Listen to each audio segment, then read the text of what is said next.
இங்க எச்சரித்து அவங்களுக்கு கைட் பண்றாரு. சில விஷயங்களுக்கு ஜாக்கிரதையா இருங்க. அது எனக்கு வருத்தமும் கிடையாது. இப்படி சொல்றேனேன்ட்டு எனக்கு வருத்தமும் கிடையாது. அது உங்களுக்கு நலமா இருக்கும். சொல்லிட்டு தான் இப்ப தான் வராரு கன்டென்ட்க்கு வராரு. நம்மளே இப்ப தான் கன்டென்ட்க்கே வரோம். நாய்களுக்கு எச்சரிக்கையா இருங்கள் அப்படின்றாரு. பொதுவா யூதர்கள பொறுத்தவரைக்கும், நாய்கள் அப்படின்னும் பொழுது, அவங்க மற்ற இன மக்கள் நாய்கள்ன்னு சொல்லுவாங்க. பிள்ளைகள் நப்பதெடுத்து நாய்க்குட்டிகளுக்கு போட மாட்டேன் அப்படின்னுவாரு இயேசு கிறிஸ்து ஒரு இடத்துல. அதோடைய பேக்கிரவுண்டே வேற. அத நீங்க போட்டு அதையும் இதையும் போட்டு குழப்பிக்க கூடாது. ஒரு உதாரணத்துக்கு நான் சொல்றேன். பொதுவாவே யூதர்கள் மற்ற மக்கள, யூதர்கள் அல்லாதவர்கள அவங்கள நாய்கள் அப்படின்ட்டு அழைச்சு, அவங்கள இழிவாக அவங்கள குற்றப்படுத்துவாங்க. அவங்கள மனத நோகுறதுக்காக இந்த வார்த்தைகள பயன்படுத்துவாங்க. மற்ற மக்களும் சும்மா கிடையாது. யூதர்கள பார்த்து பன்றிகள்ன்னுவாங்க. ஏன்னா யூதர்கள பொறுத்தவரைக்கும் பன்றிகள் அருவருக்கத்தக்க ஒரு மிருகம். அவங்க விரும்பாத ஒரு மிருகம். அவங்க வளர்க்காத ஒரு மிருகம். அவங்களுக்கு பிடிக்காத ஒரு மிருகம். யூதர்கள் அவங்கள நாய்கள்ன்னு சொல்றதுனால, மற்ற மக்கள் என்ன பண்றாங்க அவங்கள பன்னிகள் அப்படின்ட்டு அவங்கள குறிப்பிட்டு அவங்கள வந்து சொல்லுவாங்க. இது வரலாற்று ரீதியா நெறைய லெட்டர்ஸ்ல, நெறைய லிட்டரேச்சர்ஸ்ல கூட நம்ம அத காண முடியுது. சில விஷயங்கள். அந்த மிடில் ஈஸ்டர்ன் லிட்டரேச்சர்ஸ்லலாம் சில இடத்துல அதெல்லாம் நம்ம பார்க்க முடியுது. இப்படி அவங்களுக்கு ஒரு கலாச்சாரம் இருக்கு. மற்ற மக்கள நாய்கள்ன்னு சொல்ற கலாச்சாரம். ஆனா பிப்ளிக்கலி பார்த்தீங்கன்னா, சங்கீதத்தின் புஸ்தகம் 22ஆம் சங்கீதம் 16ஆம் வசனத்துல, நாய்கள் என்னை சூழ்ந்து கொண்டது. அதாவது பொல்லாத மனுஷருங்கள சங்கீதக்காரன் நாய்கள்னே என்ன பண்றாரு? சொல்றாரு. 56ஆம் அதிகாரம் ஏசாயா தீர்க்கதரிசியின் புஸ்தகம் 56ஆம் அதிகாரத்துல 10ஆம் வசனம், 11ஆம் வசனம் வீட்ல போய் வாசிச்சு பாருங்க. பொல்லாத வேலைக்காரர்கள, பிரயோஜனம் இல்லாத வேலைக்காரர்கள, குலைக்க மாட்டாத ஊமையான நாய். அவங்க பிரயோஜனமே கிடையாது. அவன் விருந்தும் வேஸ்ட். அவன் எந்த விதமான எச்சரிப்பும் தர்றது கிடையாது. அவன் எந்த விதமான அவனுடைய கடமைய அவன் செய்றதே கிடையாதுன்ட்டு, பொல்லாத வேலையாட்கள, கர்த்தருடைய ஊழியக்காரங்கள, பொல்லாதவர்கள நாய்கள்ன்ட்டு ஏசாயா தீர்க்கதரிசி எச்சரிக்கிறாரு. கலாத்தியர் நிருபத்துல 5ஆம் அதிகாரம் 15ஆம் வசனத்துல, நீங்கள் ஒருவரை ஒருவர் கடித்து பட்சித்தீர்களானால் அழிவீர்கள். அப்படி ஒருவரால் ஒருவர் அழியாதபடிக்கு எச்சரிக்கையாய் இருங்கள். கொஞ்சம் அந்த நாயோட ஆக்டிவிட்டிய இங்க பேசுறாரு.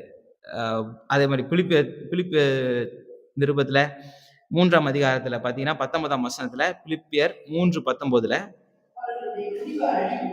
அவர்களுடைய தேவன் வயிறு, அவர்களுடைய மகிமை அவர்களுடைய லட்சியை, அவர்கள் பூமிக்கு அடுத்தவைகளை சிந்திக்கிறார்கள். இவங்கலாம் இந்த பொல்லாத வேலையாட்கள், நாய்களை போன்றவர்கள் பூமிக்குரியவைகளே சிந்திக்கிறாங்களாம்.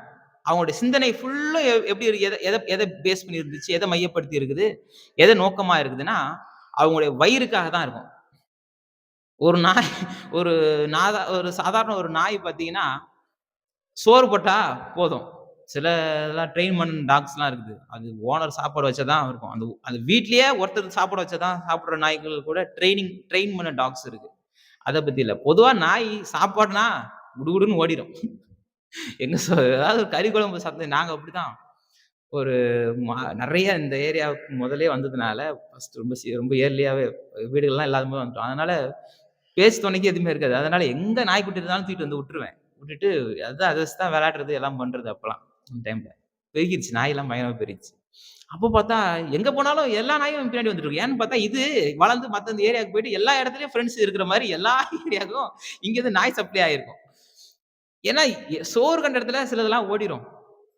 எங்க கரெக்ட்டா கறி குழம்பு வைக்கிறாங்க, எங்க வந்து கரெக்ட்டா வாசனைய வச்சுட்டு ஓடிரும். பொல்லாத வேலையாட்கள் இப்படி அவங்க வயிறு தான் அவங்களுக்கு தேவனா இருக்கிறதுனால, அவங்க தங்க வயிற்றை நிரப்புவதற்காக இப்படி அலைந்து திரிகிறவர்களாய் இங்க அப்போஸ்தலனாகிய பவுல் எச்சரிக்கிறது உண்மையிலேயே ஒரு கடினமான வார்த்தையா இருந்தா கூட, நம்ம திருத்திக் கொள்ள வேண்டியது நன்மையா இருக்கும். இப்படிப்பட்ட சுபாவம் நம்மள்ட்ட இருந்துச்சு. ஊழியத்துல இருக்கிறோம். இல்ல சபையில இருக்கிறோம். விசுவாசிகளா இருக்கிறோம். இப்படிப்பட்ட ஒரு இம்மைக்காக மாத்திரம் நம்ம எத வேணா செய்யலாம். என்ன வேணா பண்ணலாம் அப்படின்ற ஒரு மனநிலையில நம்ம வாழ்ந்தா, நாம் பரிதபிக்கப்பட்டவர்கள். நாய்களுக்கு எச்சரிக்கையா இருங்கள். 2 தீமோத்தேயுவின் புஸ்தகத்துல 3ஆம் அதிகாரத்துல 1ஆம் வசனத்திலிருந்து 5ஆம் வசனம் வரைக்கும் பார்த்தீங்கன்னா, மேலும் கடைசி நாட்களில் கொடிய காலங்கள் வரும் என்று அறிவாயாக.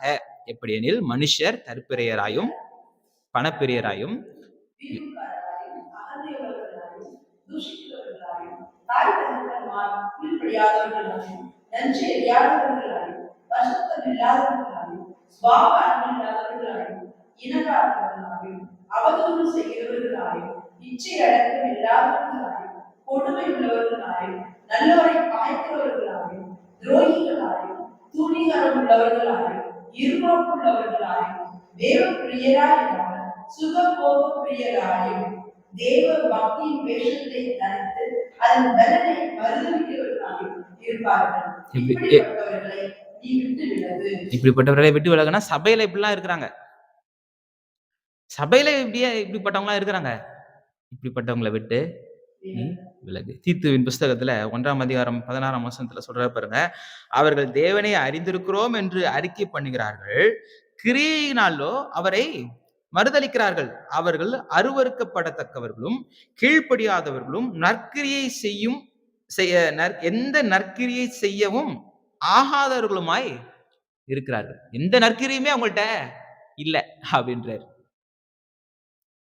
அப்ப நாய்களுக்கு எச்சரிக்கையா இருங்க. வெளிப்படுத்தின விசேஷம் 22ஆம் அதிகாரத்துல பாத்தீங்கன்னா, வெளிப்படுத்தல் 22:15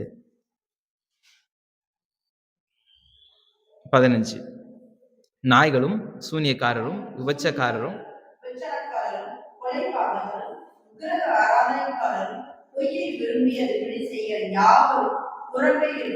அதாவது இதெல்லாம் ஆக்டிவிட்டிஸ் செய்யற ஒரு மனுஷங்களை பத்தி பேசுறாரு. சூனியக்காரர், விபச்சாரக்காரர், கொலைபாதகர், விக்கிரக ஆராதனைக்காரர், பொய்யை விரும்பி அதன்படி செய்கிற யாவரும் புறம்பே இருப்பார்கள் சொல்லிட்டு, நாய்கள்லாம் மிருகத்தை பத்தி பேசல.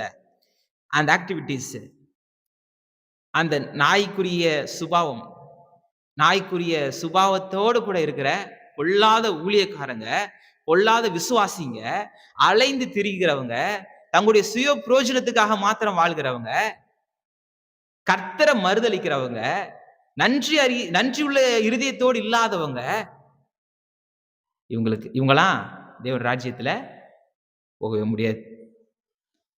எந்த லிஸ்ட் வைக்கிறாரு? சூனியக்காரர், விபச்சாரக்காரர், கொலைபாதகர், விக்கிரக ஆராதனைக்காரர், பொய்யை விரும்பி அதன்படி செய்கிற யாவரும். இந்த லிஸ்ட்ல நாய்கள் வருது. நாய்களா மிருகத்தை பத்தி சொல்லல. இங்க எச்சரிக்கையா இருங்கள்ட்டு அப்போஸ்தலனாகிய பவுல் சொல்றாருல, அந்த ஆக்டிவிட்டிஸ்ல இருக்கிறவங்க. நீதிமொழிகள் 26:11 சொல்றதுல, நாயானது தான் தக்கினதை தின்னும். எதெல்லாம் விட்டுட்டு வந்தோம், வேணான்னு ஒதுக்கி தள்ளிட்டு கிறிஸ்துவை ஏற்றுக்கொண்டோன்னு சொல்லுவாங்க. ஆனா மறுபடியும் போயிட்டு என்ன பண்ணுவான்? அதான் செஞ்சுக்கிட்டு இருப்பான். சனிக்கிழமை நைட்டு பார்த்தா, இன்னமே என் வாழ்க்கை பார் எப்படி இருக்குது பார் அப்படின்ட்டு ஞாயிற்றுக்கிழமை காலைல முடிவு பண்ணி வெள்ளை ட்ரெஸ்ஸை போட்டுக்கிட்டு ஃபுல்லும் பயங்கரமா ஒரு இது பண்ணிக்கிட்டு, ஒரு மாய்மாலத்தை பண்ணிக்கிட்டு வந்துட்டு சர்ச்சு முடிச்சுட்டு வீட்டுக்கு போகும்போதே இல்லாத பொல்லாத கதையெல்லாம் பேசி, இல்லாத பொல்லாத விஷயங்கள்லாம் செஞ்சு, எதெல்லாம் நான் செய்ய மாட்டேன், நான் மனம் திரும்புதலுக்குள்ளாக நான் வந்துட்டேன்னு சொல்லி, மனம் திரும்புதலுக்கு இல்லாம மறுபடியும் எதெல்லாம் எந்தெந்த பாவங்களை விட்டுட்டு வந்தாங்களோ அதை மறுபடியும் செய்யறவர்கள் தான் இந்த நாய்கள். எவ்வளவு கடினமா இருக்குல்ல கேட்கும் பொழுதே. ரட்சிக்கப்படுறோம், சில விஷயங்களை நம்ம விட்டுட்டு வரோம், ஆனா மறுபடியும் நம்ம செஞ்சோம்னா நம்ம தான் அந்த நாய்கள். தேவன் ராஜ்யத்தை சுதந்திரிக்க முடியாது. ஜாக்கிரதையா இருக்கணும், எச்சரிக்கையா இருக்கணும். எதை விட்டுட்டு வந்தோமா, விட்டதுதான் அப்படின்ற உறுதியில நாம இருக்கணும். அப்படி இருக்கும் பொழுது நிச்சயமா கர்த்தர் நம்மள ஆசீர்வதிக்கிறவரா இருக்கிறார். விருத்த சேதனெல்லாம் தேவையில்லப்பா, வந்துரு இந்த சைடு வா அப்படின்ட்டு புல் வந்தா, மறுபடியும் எதெல்லாம் விட்டுட்டு வந்தாங்களோ அதை மறுபடியும் இதை செய்ய, அதை பண்ணு, இதை பண்ணு போதிக்கிறாங்க. அது அந்த காலம். இன்னைக்கு ரெலவென்ட் டு டுடே என்ன? மனம் திரும்பி சில பாவங்களை விட்டுட்டு ரட்சிப்புக்குள்ளாய் வந்துட்டு இப்ப கிறிஸ்துவை அறிந்திருக்கிறோம், தேவனை அறிஞ்சிருக்கிறோம்னு சொல்லி அந்த பலனை நம்ம மறுதளிச்சோம் அப்படின்னா நாம தான் அந்த நாய்கள். தேவன் ராஜ்யத்தை சுதந்திரிக்க முடியாது. மத்தேயு சுவிசேஷம் 7ஆம் அதிகாரம் 6ஆம் வசனத்துல பாத்தீங்கன்னா, பரிசுத்தமானதை நாய்களுக்கு போடாதீங்க. நாய்க்கு போடாதீங்கன்னா ஏதோ ஒரு நாய்க்கு ஜூ ஜூ ஜூ இந்தாவா அப்படின்ட்டு போடுறோமே, அதை சொல்றாரா இயேசு கிறிஸ்து? பரிசுத்தமான சில சத்தியங்களை சிலர் இப்படிதான். சிலதெல்லாம் பார்த்தீங்கன்னா, விட்டுட்டு வந்தேன்னு சொல்லும். ஆனா மறுபடியும் அதே போயிட்டு செஞ்சுகிட்டு இருக்கும். அலைந்து திரிகிறதா சிலதெல்லாம் இருக்கும். சில கேரக்டர்ஸ் இருக்கும். தங்களுடைய வயிற்றின் பிரயோஜனத்திற்காக அலைந்து திரிகிறதா இருக்கணும். நன்றி உள்ள இருதயத்தோடு அதுக்கு இருக்கவே இருக்காது. எந்த நன்மையை பெற்றுக்கொண்டாலும், அது நன்றி அறிதல்ன்ற அந்த வார்த்தைக்கும் அதுக்கும் சம்மந்தமே இல்லாத நாய்களா இருக்கும். அதுக்கு பரிசுத்தமானதை, நீதியானதை, நேர்மையானதை நீங்க போட்டீங்கன்னா, அத பீறி போடும். நல்லா ஒரு ரூ. 10,000 ஒரு பொம்மை வாங்கிட்டு வந்து, இல்லன்னா ஒரு நல்ல ஒரு பெட் மாரி செஞ்சு, என் நாய் நல்லா சுத்தமா, பத்திரமா இருக்கட்டும்னு நாய்க்கு குடுத்து பாருங்க. அது போட்டு பிச்சு, அத பேன் பாத்துரும். ஏன்னா அதோட குணம் அப்படி. அது மாரி தான் சில இப்படிப்பட்ட குணாதிசயத்துல இருக்கிற மக்கள்ட்ட, நீங்க பரிசுத்தமான சத்தியங்கள, நீதியான காரியங்கள நீங்க குடுத்தா கூட, அது அவங்க பீறி தான் போடுவாங்களே தவிர, அதனுடைய பலன அனுபவிக்காம, அத தங்கள் இஷ்டம் போல அவங்க வியாக்கியானம் பண்ணிப்பாங்களே தவிர, அதனுடைய உண்மை தன்மைய புரிஞ்சு நேர்மையா செயல்பட மாட்டாங்க. அதனால நாய்களுக்கு எச்சரிக்கையா இருங்க. ஒரே ஒரு வேத வசனம். இதுல இன்னும் நெறைய இருக்கு. இன்னும் அடுத்தடுத்த வசனங்கள் இருக்கு. இன்னும் இந்த இதுல ஒரே ஒரு வசனம். இன்னைக்கு கொஞ்சம் நிறுத்தா தான் போகும். ஏன்னா ஒரு ஒரு லாங் கேப் ஆயிருச்சு. இத நம்ம 2 செய்தியா பார்க்கலாம்னு நெனச்சேன். ஒரே செய்தியில நம்ம முடிச்சிடலாம். 2 பேதுருவின் புஸ்தகம்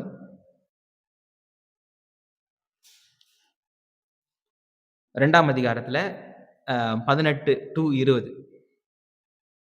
2 பேதுரு 2ஆம் அதிகாரம் 18-20. வஞ்சகமாய் நடக்கிறவர்களிலிருந்து அரிதாய் தப்பினவர்களிடத்தில் இவர்கள் அகந்தையான வீண் பேச்சுகளை பேசி மாம்ச இச்சைகளினாலும் காம விகாரங்களினாலும் அவர்களை தந்திரமாய் பிடிக்கிறாங்க. எப்படிலாம் சொல்லுது பாருங்க. அடுத்தது 19 வாசிங்க. தாங்களோ தாங்களே கேட்டுக்கு அடிமைகளாய் இருந்தும் அவர்களுக்கு சுயாதீனத்தை வாக்குத்தம் பண்ணுகிறார்கள். இதனால் ஒருவன் ஜெயிக்க பெற்றிருக்கிறானோ அதற்கு அவன் அடிமை பெற்றிருக்கிறானே. எப்படி சொல்லுது பாருங்க. எதெல்லாம் விட்டுட்டு வந்தீங்களோ அதெல்லாம் நீங்க மறுபடியும் செஞ்சீங்களா? நீங்க அடிமைப்பட்டிருக்கீங்க. நீங்க தான் அந்த நாய்கள். அத தாங்கள் கேட்டுக்கு அடிமைகளா இருந்தும் அவர்களுக்கு சுயாதீனத்தை வாக்குத்தம் பண்ணுகிறார்கள். எதனால் ஒருவன் எதுக்கு நாம் அடிமையா இருக்கிறோம்? எதுக்கு நாம் அடிமைப்பட்டிருக்கிறோம்? இன்னைக்கு மக்கள் கையில சங்கிலிகள் இல்ல. மக்களை யாரும் சாட்டைகளால் அடிச்சு இதை செய் அதை செய்யன்னு சொல்றது கிடையாது. ஆனாலும் நம்ம அடிமைப்பட்டு இருக்கிறோம். சோசியல் மீடியாவுக்கு அடிமைப்பட்டு இருக்கிறோம். சில ட்ரெண்ட்ஸ், உலக ட்ரெண்ட்ஸுக்கு அடிமைப்பட்டு இருக்கிறோம். இல்ல திடீர்னு பார்த்தா பாப்கார்ன் ஷர்ட் ரொம்ப ஃபேமஸ் ஆயிடுச்சு. எனக்கு அது பிடிக்குமா? எனக்கு அது கம்ஃபர்ட்டா இருக்குமா? எனக்கு அது யூஸ் ஆகுமான்னு யோசிக்கிறதே கிடையாது. எல்லாம் வாங்கினா நானும் வாங்குறேன். பிரயோஜனமா நம்ம வாங்குறது தப்பே கிடையாது. எந்த பொருளும் சரி. ஒரு ஐபோன் வாங்கிக்கோங்க. எது வேணா வாங்கிக்கோங்க. அது உங்களுக்கு பிரயோஜனப்படுதா? அது உங்களால ஹேண்டில் பண்ண முடியுமா? அதை மெயின்டெயின் பண்ண முடியுமா? அது வந்து உங்களுக்கு யூஸ் ஆகுதா? நல்ல ஒரு கேமரா குவாலிட்டியோட உங்களுக்கு ஏதாவது வீடியோ எடுக்கணும், சம்திங் ஏதோ உங்களுக்கு யூஸ் ஆகுற மாரி இருக்குதுன்னா, வாங்குறது தப்பே கிடையாது. மத்தவன் வாங்கிட்டான்றதுனாலே நீங்க வாங்குனா, அது தப்பு. அப்ப நம்ம அதுக்கு அடிமைப்பட்டிருக்கிறோம். கர்த்தரும் இரட்சகருமாய் இருக்கிற இயேசு கிறிஸ்துவை அறிந்த அறிவினாலே உலகத்தின் அசுத்தங்களுக்கு தப்பினவர்கள் மறுபடியும் அவைகளில் சிக்கிக்கொண்டு ஜெயிக்கப்பட்டால் அவர்களுடைய பின்னிலையில் முன்னிலைமைகளும் கேடுள்ளதா இருக்கும். இப்படி சொல்றாருல்ல பேதுரு. இதான் இந்த எச்சரிப்பு நம்மள வாழ செய்யும். ரொம்ப கவனமா இந்த வசனங்களை குறிச்சு வச்சுக்கோங்க. இந்த 2 பேதுரு 2ஆம் அதிகாரம் 18-20 ரொம்ப முக்கியம். நாய்களுக்கு எச்சரிக்கையா இருங்கள்னா, எந்தெந்த காரியங்களை நம்ம விட்டுட்டு வந்தோமோ அதை மறுபடியும் செஞ்சா வெரி டேஞ்சர், பெரிய ஆபத்துல இருக்கிறோம்னு அர்த்தம். அடுத்து சொல்றாரு, பொல்லாத வேலையாட்களுக்கு எச்சரிக்கையா இருக்கு. பொல்லாத வேலையாட்கள். சில பேர் பொல்லாதவர்களா இருக்காங்க. வேலையாட்கள்ல பொல்லாதவங்களா இருக்காங்க. எப்படி அதை மென்ஷன் பண்றாரு பாருங்க. பொல்லாத வேலை ஆட்கள்னே அவங்கள மென்ஷன் பண்றாரு. 1 தீமோத்தேயு புஸ்தகம் முதலாம் அதிகாரம் 19ஆம் வசனத்துல பாத்தீங்கன்னா, 1 தீமோத்தேயு 1ஆம் அதிகாரம் 19ஆம் வசனத்துல, இந்த நல்மனசாட்சியை சிலர் தள்ளிவிட்டு விசுவாசமாகிய கப்பலை சேதப்படுத்துகிறார்கள். நல்மனசாட்சியை தள்ளிவிட்டு தாங்கள் பயணிக்கின்ற இந்த கப்பலை சேதப்படுத்துறதுனால இந்த படகுல இந்த கப்பல்ல பயணிக்கிறவர்களும் பாதிக்கப்படுறாங்க, அவங்களும் பாதிக்கப்படுறாங்க. அவங்களும் கடல்ல மூழ்க தான் போறாங்க, அநேகரையும் மூழ்க வைக்க போறாங்க. பொல்லாத வேலையாட்களுக்கு எச்சரிக்கையா இருங்க. கிறிஸ்துவின் வேஷத்தை தரித்து கொண்டு அநித்தியமான இந்த உலகத்தின் மேல் நம்பிக்கை வைத்து தங்கள் தேவன் வயிறுன்ட்டு, என் வயிறு ரொம்புனா போதும், என் வாழ்க்கை இருந்தா போதும், எனக்கு சோறு கிடைச்சா போதும்ட்டு என்ன சத்தியத்தை வேணா போய் கேட்டுக்கிட்டு, எதை வேணா பண்ணிக்கிட்டு, எப்படி வேணா வாழ்ந்துக்கிட்டு, எந்த விதத்துல வாழ்ந்துக்கலான்ட்டு இருந்துகிட்டு, எப்படி வேணா வாழ்ந்துப்பேன் அப்படின்னுகிட்டு வாழ்ந்தா நாம தான் அந்த நாய்கள்னு சொன்னேன். அடுத்தது நாம தான் அந்த பொல்லாத வேலையாட்கள். பொல்லாத வேலையாட்கள் இருக்கிறாங்க. நாமளும் பொல்லாத வேலையாட்களா இருந்துடக்கூடாது. மற்றவர்கள் அப்படி இருந்தாங்கன்னா அவங்கள்ட்ட எச்சரிக்கையா இருக்க வேண்டியது இந்த நாய்களை போன்ற குணாதிசயங்களை கொண்டவர்கள், பொல்லாத வேலையாட்களை போன்ற குணாதிசயம் கொண்டவர்களுக்கு நாம் எச்சரிக்கையா இருக்க வேண்டியது அவசியம். திருச்சபையினுடைய அவசியம். மத்தேயு சுவிசேஷம் 7ஆம் அதிகாரம் 15ஆம் வசனம். மத்தேயு 7:15. இன்னைக்கு கொஞ்சம் நிறைய வேத வசனம் தான் நிறைய இருக்கும். பைபிளை திருப்பிக்கிட்டே இருக்கிற மாதிரி தான் இருக்கும். கள்ள தீர்க்கதரிசிகளுக்கு எச்சரிக்கையாயிருங்கள். அவர்கள் ஆட்டுத்தோலை போட்டுக் கொண்டு உங்களிடத்தில் வருவார்கள். உள்ளத்திலோ அவர்கள் பட்சிக்கிற ஓநாய்கள். சில பேர் பாத்தீங்கன்னா அப்படியே ஸ்தோத்திரம் சிஸ்டர், ஸ்தோத்திரம் பிரதர், அவங்க போடுற சோத்திரத்திலே நம்ம இறுதியெல்லாம் கரைஞ்சு போற மாதிரி சோத்திரம் இருக்கும். ஆனா ஓநாய்கள், ஆடு நானேதேன்ட்டு ஓநாய் கவலைப்படாது. எப்படா சான்ஸ் கிடைக்கும் அப்படின்ட்டு அடிச்சு தூக்கிட்டு தின்னதான் பார்க்கும். சில நேரத்துல சில காரியங்கள் எச்சரித்து சொல்லும் பொழுது சில ஊழியக்காரங்க அதெல்லாம் கிடையாது, அப்படிலாம் ஒன்றும் கிடையாது, இவ்வளோலாம் ஸ்ட்ராங்காலாம் பேசக்கூடாது, அப்படிலாம் பண்ணா எப்படி வாழ்றது, நம்ம எல்லாரும் தான் மனுஷங்க தான் அப்படின்ட்டு ஒரு சப்பை கட்டிக்கிட்டு ஜனங்களுக்கும் என்ன ஆகும், ஆமாங்க ரொம்ப அவர் திட்டுறாருங்க, இவர் பாரு எவ்வளோ அன்பா பேசுறாரு பாரு அப்படின்னு. ஆனா அது ஓநாய். ஓநாய் ரத்தம் குடிக்காம விடாது. ஆடு 2 ஆடு சண்டை ஓடிச்சான். இந்த ஓநாய் தூண்டி விட்டுக்கிட்டே இருந்து மெதுவா ரத்தத்தை குடிச்சிக்கிட்டே இருந்துச்சான். ஏன்னா அது ரொம்ப கொஞ்சம் பயங்கரமா 2 பெரிய கடா ஆடுங்க பெருசா இருந்து முட்டிக்கிட்டு அடிச்சுக்கிட்டு இருக்கும்போது கொஞ்சம் கொஞ்சமா ரத்தத்தை குடிச்சு கடைசியில 2ம் மயக்கம் போட்டோன்னா 2த்தையும் தலைவர் போட்டு ஆஹா நமக்கு நல்ல விருந்துடான்ட்டு சாப்பிட்டு போயிடுச்சு. அது மாதிரிதான் இன்னைக்கு ஊழியக்காரர்கள் என்ற போர்வையில சில பொல்லாத வேலையாட்கள் கொடிய ஓநாய்களாய் சுற்றி திரிந்து கொண்டிருக்கிறாங்க. அவங்களுக்கு நீங்க எச்சரிக்கையா இருங்க. 2 தீமோத்தேயு புஸ்தகம் 4ஆம் அதிகாரம் 3ஆம் வசனம் 4ஆம் வசனத்தை வாசி பார்த்தீங்கன்னா, ஏனெனில் அவர்கள் ஆரோக்கியமான உபதேசத்தை பொறுக்க மனதில்லாமல் செவித்திறன் உள்ளவர்களாகி தங்கள் சுய இச்சைகளுக்கேற்ற போதகர்களை தங்களுக்கு திரளாய் சேர்த்து கொண்டு சத்தியத்துக்கு செவியை விலக்கி கட்டுக்கதைகளுக்கு சாய்ந்து போகும் காலம் வரும். வந்துருச்சுங்க. அப்போஸ்தலனாகிய பவுலுக்கு நம்ம கமாண்ட் இந்த வசனத்துக்கு எல்லாம் ஐயோ சாமி வந்துருச்சு சாமி, நீ சொன்னது அப்படியே வந்துருச்சு நடந்துருச்சுட்டு நம்ம இங்க சொல்லலாம். நீயோ எல்லாவற்றிலும் மன தெளிவுள்ளவனா இரு, தீங்கு அனுபவி, சுவிசேஷகனுடைய வேலையை செய், உன் ஊழியத்தை ஒவ்வொரு விசுவாசியும் இப்படி இருக்கணும். கர்த்தருக்காய் பாடுபட தெரிஞ்சிருக்கணும். சுவிசேஷகனுடைய வேலையை செய்யணும். அதெல்லாம் இவாஞ்சலிஸ்ட் தாங்க செய்யணும். நான் செய்ய மாட்டேன்னு சொல்லக்கூடாது. நீங்க தான் இவாஞ்சலிஸ்ட், நீங்க தான் டீச்சரு, நீங்க தான் தீர்க்கதரிசி, நீங்க தான் போதகரு, நீங்க தான் அப்போஸ்தலரு, நீங்க தான் சபையை ஸ்தாபிக்கணும், நீங்க தான் சுவிசேஷத்தை அறிவிக்கணும். சிலர் வந்து அதை எக்ஸ்ட்ராடினரியா அதை எடுத்து பயன்படுத்துறாங்க. தவிர நம்ம எல்லாவற்றையும் நம்ம செய்ய தெரியணும். பாஸ்டரா இருக்கிறேன், நான் சுவிசேஷம்லாம் அறிவிக்க மாட்டேங்க. அதுக்கு சுவிசேஷகர் ஒருத்தர், அவர்கிட்ட தான் நான் சுவிசேஷம் அறிவிக்கணும். யாராவது புதுசா ஒருத்தவங்க பாக்குறேன்னா, இருங்க வெயிட் பண்ணுங்க, இன்னொருத்தர் வராரு, அவரு வந்து சொல்வாரு, உங்களுக்கு நற்செய்தி சொல்லணும், விட்டுட்டு போக முடியும், நான் தான் சுவிசேஷம் சொல்லணும். சில நேரத்துல வந்து ஜெபம் பண்ணுவாங்க. ஆண்டவரே என்ன சித்தத்த வச்சிருக்கிறாரோன்னு தெரியலங்க. கொஞ்சம் இதா இருக்குது. அப்படி கஷ்டமா இருக்கு. இதெல்லாம் ஜெபம் பண்ண வரும்போது, இருங்க வரம் பெற்ற தேவதாசர் ஒருத்தர் இருக்காரு. அவரு வருவாரு. வெயிட் பண்ணுங்கன்ட்டு போய் யாராவது புடிச்சுட்டா கூட்டு வர முடியும்? நம்ம தான் ஜெபம் பண்ணி அவங்கள கைட் பண்ண வேண்டிய அவசியம் இருக்கு. புது இடங்களுக்கு சபைகள ஸ்தாபிக்கும் பொழுது, இதுக்கு இன்னொரு டீம் இருக்கு. அவங்க தான் வந்து செய்வாங்க. நான் செய்ய மாட்டேன். நான் உட்கார்ந்திருக்க முடியும். நம்ம தான் போயிட்டு இறங்கி வேலை செய்ய வேண்டியது இருக்கு. இல்ல? வேத வசனத்த போதிக்கிறதுக்கு இன்னொருத்தர் வருவாருங்க. அப்படின்னு தப்பு கிடையாது. வேற வேற ஆட்கள பயன்படுத்துறது தப்புன்னு நான் சொல்ல வரல. ஆனா, நம்ம செய்ய நமக்கு தகுதிப்படுத்திக் கொள்ளணும்.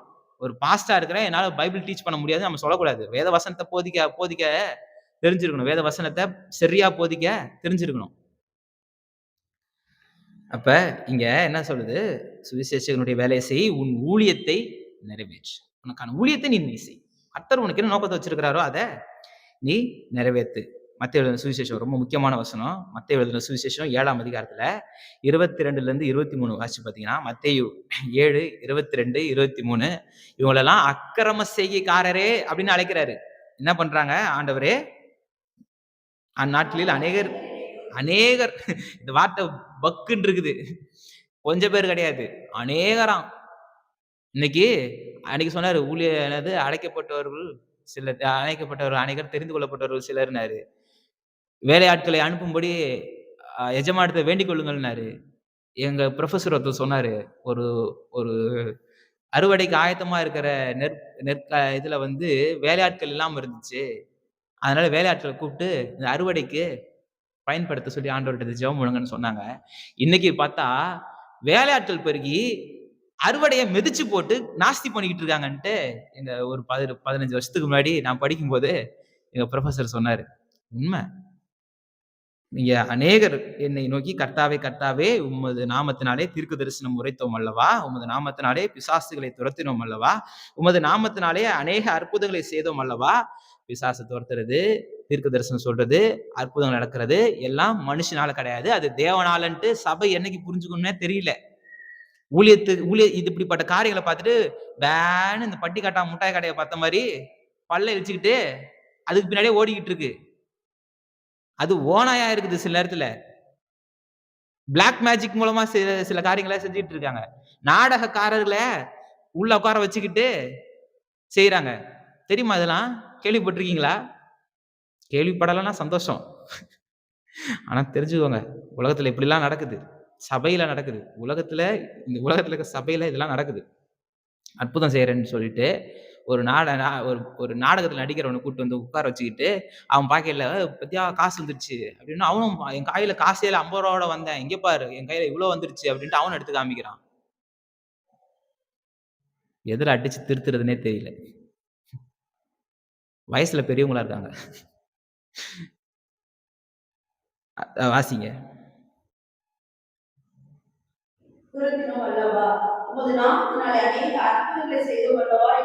எல்லாமே கர்த்தருடைய நாமத்துல நடக்குது. கர்த்தர் தான் செய்யறாரு. ஒரு சின்ன குழந்தைய கொண்டு செய்வாரு. யார கொண்டு வேணா செய்வாரு.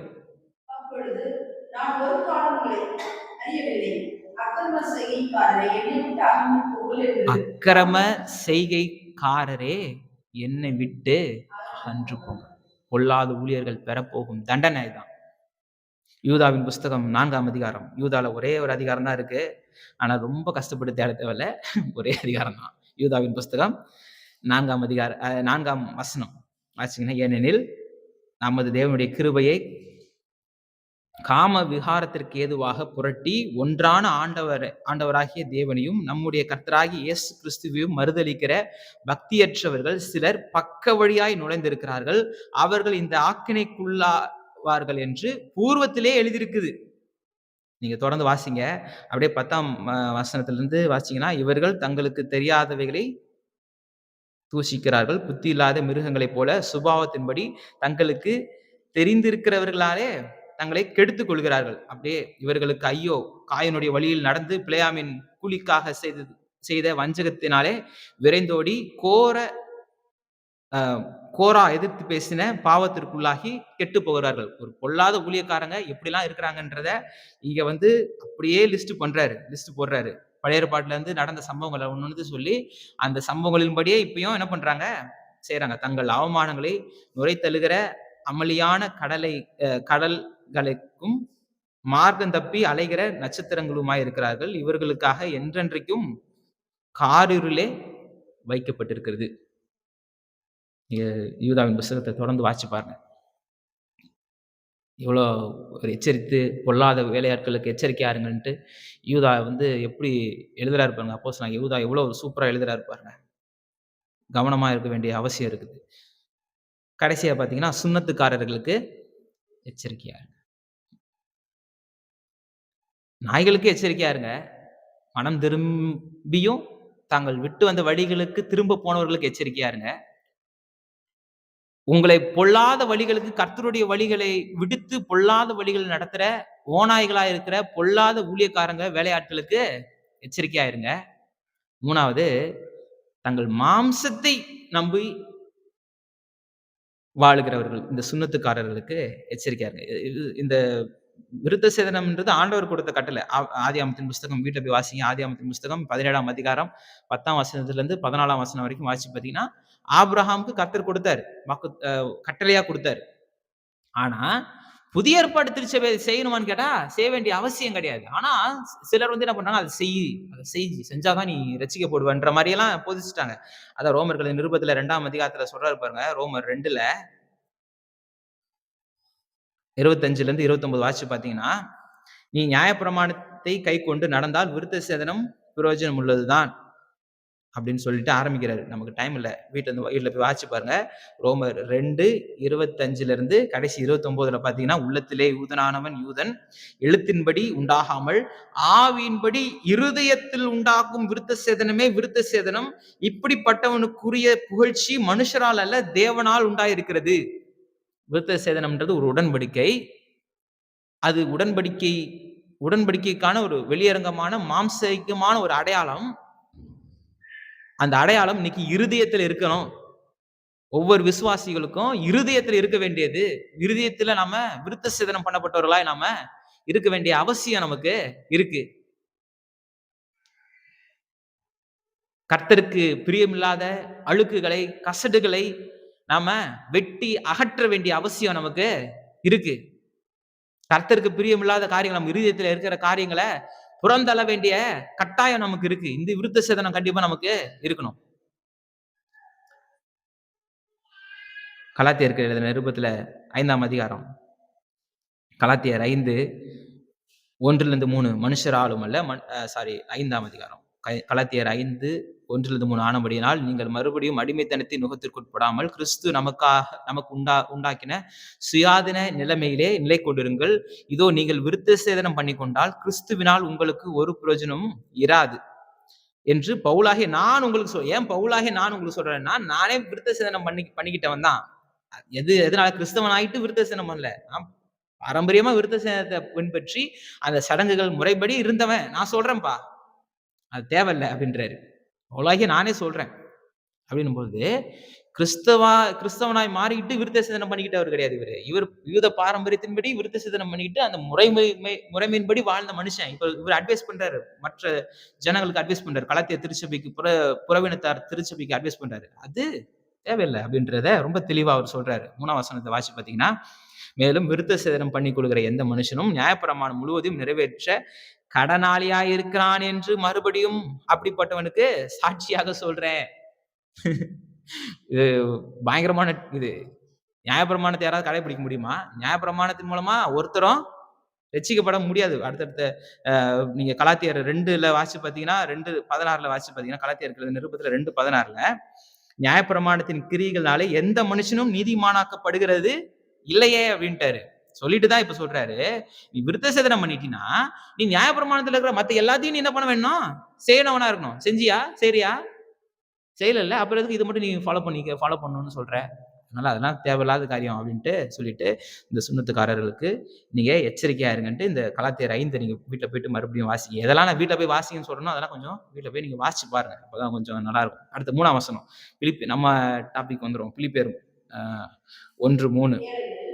மாம்சத்தின் மேல் நம்பிக்கையாயிராமல் ஆவியினாலே தேவனுக்கு ஆராதனை செய்து கிறிஸ்து இயேசுவுக்குள் மேன்மை பாராட்டுகிற நாமே விருத்த சேதனம் உள்ளவர்கள். மாம்சம் தேவன் பூமியை பார்த்தார், இதோ அது சீர்கெட்டதா இருந்தது. மாம்சமான யாவரும் பூமியின் மேல் தங்கள் வழிகளை கெடுத்து கொண்டார்கள். ஆதியாகமத்தின் புஸ்தகம் 6ஆம் அதிகாரம் 12ஆம் வசனம் தான் முதல் இந்த மாம்சம்ன்ற வேர்டு, இந்த லிட்டரலா அந்த வேர்டு வந்து முதலாவது பைபிள்ல மென்ஷன் பண்ணப்படுது. The law of first mention சொல்லியிருக்கேன். பைபிள்ல எக்ஸ்பிளைன் பண்ணும்போது the law of first mention பத்தி நான் உங்களுக்கு சொல்லியிருக்கேன். அதுல முதலாவது வசனம், முதலாவது மாம்சம்ன்றது 6ஆம் அதிகாரம், ஆதியாகமம் 6:12 வருது. தேவன் பூமியை பார்த்தார், இதோ அது சீர்கெட்டதா இருந்தது, மாம்சமான யாவரும் பூமியின் மேல் தங்கள் வழிகளை எடுத்துக்கொண்டாங்க. மாம்சத்தின் மேல் நம்பிக்கையா இராமல் போது ரோமர்கள் நிருபம் 7ஆம் அதிகாரம், ரோமர் 7:18 வாசிச்சு பாருங்க. ரோமர் 7:18. அது எப்படி எனில், என்னிடத்தில் அதாவது என் மாம்சத்தில் நன்மை வாசமாய் இருக்கிறதில்லை என்று நான் அறிந்திருக்கிறேன்.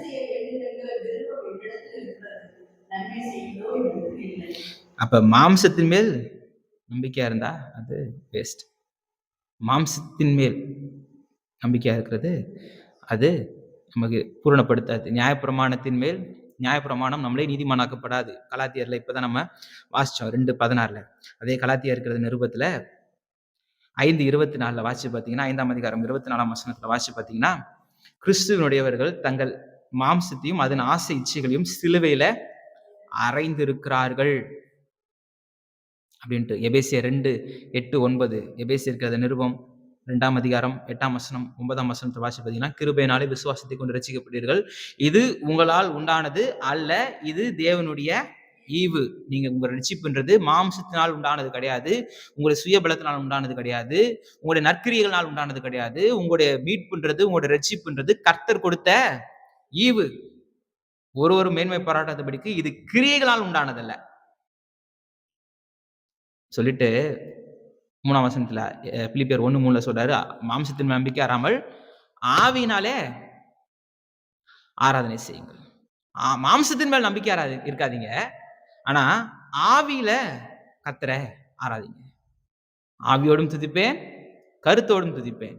யோவான் சுவிசேஷம் 4ஆம் அதிகாரம் 23-24 வசனத்தை வாசி பார்த்தீங்கன்னா, யோவான் 4:23-24, உண்மையாய் தொழுது கொள்ளுகிறவர்கள் பிதாவை ஆவியோடும் உண்மையோடும் தொழுது கொள்ளும் காலம் வரும், அது இப்பொழுதே வந்திருக்கிறது. தம்மை தொழுது கொள்ளுகிறவர்கள் இப்படிப்பட்டவர்களாய் இருக்கும்படி பிதாவானவர் விரும்புகிறார்.